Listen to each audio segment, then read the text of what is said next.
That's going to go down as a loss of 5, and it brings up 3rd down. So 2 plays with only negative yardage to show, and now it's 3rd and 16.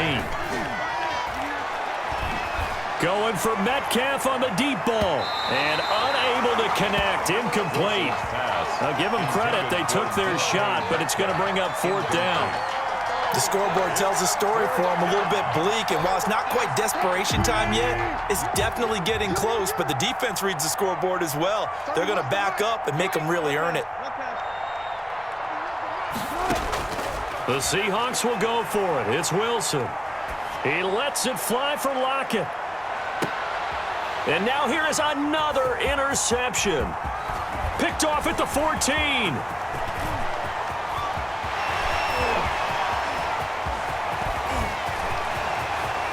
And he's going to score. It's a Titans touchdown. And that one will pretty much erase any hopes of a 4th quarter comeback. With emphasis, interception, return for touchdown. Door closed, locked, reinforced. And his kick is right through. Makes the score Titans 42, Seahawks 14. So they'll get another shot on offense following that pick 6, and now the kick is away. Taking it about the 1. And up to about the 26-yard line, just across the 25. At their own 26-yard line. Coming to the line here to begin their next drive, the Seahawks offense. And they just had that pick 6. I guess the only positive maybe of them returning that for a touchdown. This offense right back out onto the field to try to make it. And my goodness, another interception. Picked up by the USC man, Adoree Jackson. And he'll return it to the 24-yard line. Intercepted. The Titans take over 1st and 10 at the 24-yard line.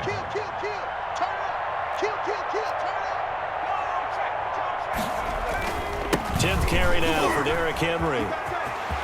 He'll have a 1st down inside the 10. And he's down inside the 5 at the 4 before he's out of bounds. That burst good for 20 and a 1st down. Well, that's a carry they have to be satisfied with, and throughout this game, they've been satisfied with what he's given them. Whenever they've needed a big run, a 1st down, he's the guy they've turned to. And it doesn't matter what the defense thinks.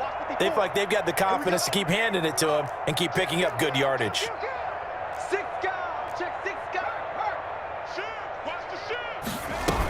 They'll try and run for it with Henry.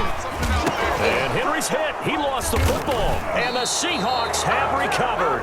Partner, you know how often we hear about the red zone, right? From the 20-yard line going in, that's scoring zone, getting points on the board.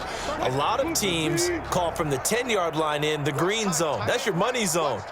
He fumbles the ball inside the money zone. You have one job, take care of the ball. That did. Wilson hit. It's loose. It's out. Fumble.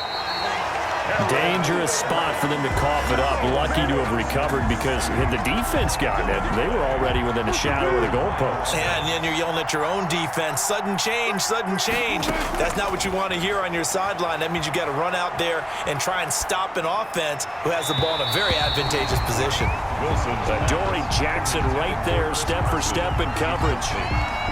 As a defensive back, you have some weapons at your disposal that we don't often talk about. And you can read the receiver's eyes, you can read his hands, and you know that the arrival of the ball is imminent, and that allows you to make a play on it and oftentimes knock it away. They'll get 10 there, but it leaves them just short for 4th down. It brings up 4th down. So it's Seahawk football as we march toward a conclusion. They come up on a 4th down situation with things not looking particularly rosy. He's going to let it fly. It's caught inside the 25. And all the way in, touchdown Seattle. DK Metcalf, 84 yards. And the Seahawks are able to close the gap just a bit.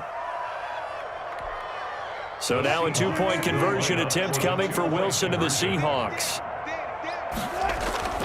Wilson.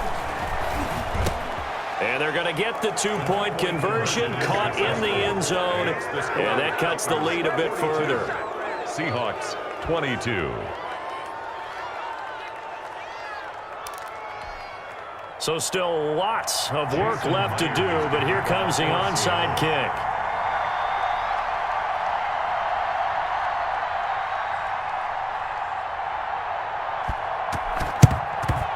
And the Titans are going to recover the football. And that's why you have your hands team out there on the field. Those are the best guys ready to make that play. And let's face it, it was executed well. It wasn't a bad kick. It wasn't anything like that. Just that the normal outcome actually came to play. Analytics will tell you it's a very low possibility of getting the ball for the team kicking it in an onside kick situation. You're all about the numbers, aren't you? All about the numbers, baby. It's a new game now. They don't lie. Number 22, Derek. Give him a couple on the carry there. 2nd and 8. Jamal Adams there on the tackle. 2 yards on the pickup. It's 2nd and 8.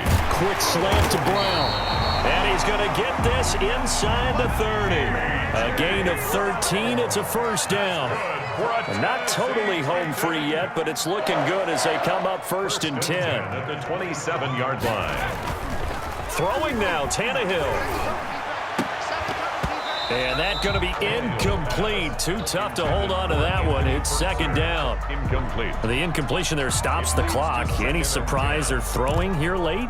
Ordinarily, yes, because you would think enough is enough. They've got plenty of lead, but I've seen this a bunch of times as well. The defense is going to crowd the line of scrimmage. If you just hand it off inside, you're getting your running back popped a lot as well.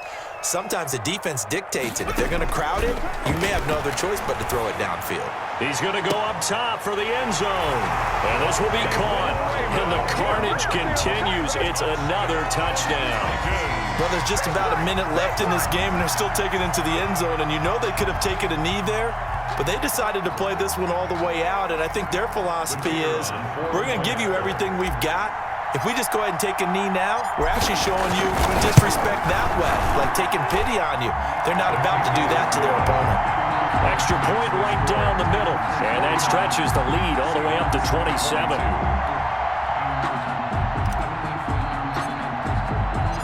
The kickoff unit is out on the field, and they will send this one away.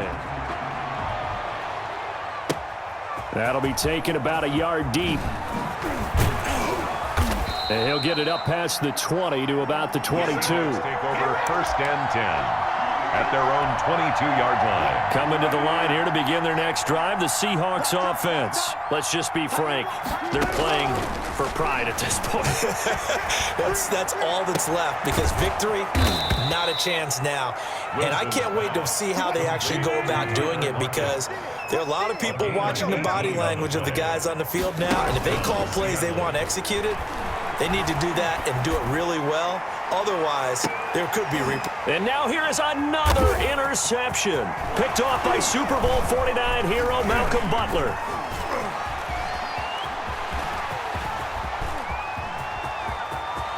A big seam, and he might go all the way. And he's going to score. It's a Titans touchdown. Touchdown, Titans. Defensively, they've had their way in this one. That pick six makes that scoreboard even more lopsided. I remember talking with a guy in the league, and I said, what do you do when the game's like this? You know, it's pretty much over. You ready to go to the bench and hang out? He said, oh, heck no. I want to stay on the field. I might get some stats. I might get a pick or two. You like being out there at the end of these wide margins. When they have to throw it, that gives you more opportunities to go get it. The kickoff team on the field now as they will send this one away.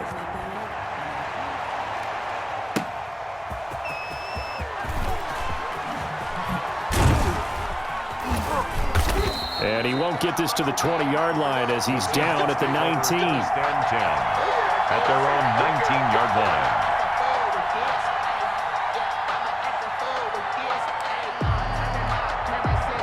Coming to the line here to begin their next drive, the Seahawks offense. They are just obviously getting shellacked here in this one, Charles. What's the message if you're a coach for this final drive in a lopsided game like this? For a lot of coaches, be honest, don't forget today. Don't forget what has happened out here. Yeah, use that as ammo going forward. Exactly. Take a great look at that scoreboard. Realize how poorly everything went for us today. Coaching, playing, the whole deal. And never forget it.